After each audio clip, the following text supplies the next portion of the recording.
Well, last month's religious revival at Asbury University in Kentucky continues to inspire the faithful. At the same time, the movie Jesus Revolution is becoming a big hit. My next guest says that timing is no coincidence. Let's bring in the president of the National Hispanic Christian Leadership Conference and author of Your Mess, God's Miracle, Pastor Samuel Rodriguez. I mean, you say America's mess is about to become God's miracle. Expand on that for us, Pastor. Without a doubt. It can't be a coincidence. We have an NFL football player who dies live on national television. Right. Both teams coalesce and pray.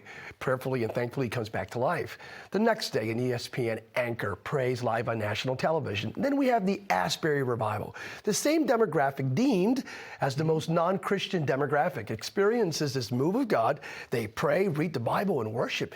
And it doesn't stop day after day after day. And then we have the Jesus Revolution movie. Watch this, Trace.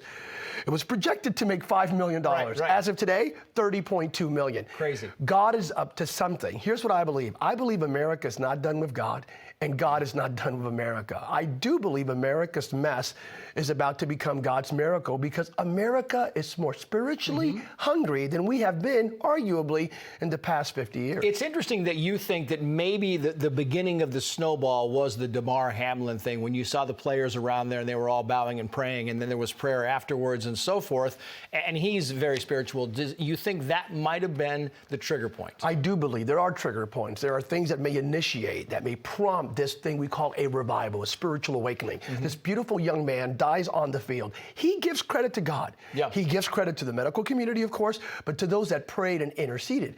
It's prayer that initiates. If my people who are called by my name humble themselves and pray and turn from their wicked ways. It's a biblical prescription in the Old Testament, in the New Testament.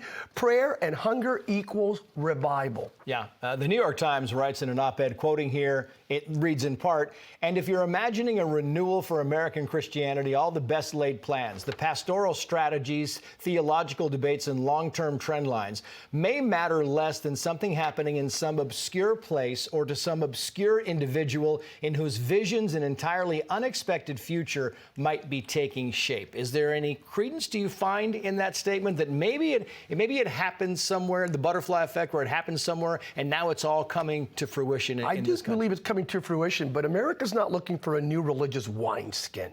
I think we're coming to this reality, this realization, and the most powerful spirit in America is not what we think. It's not chaos, anarchy, moral relativism, cultural decadence, deconstructionism, the idea of sacrificing logic and common sense and reason on the altar of political or cultural expediency.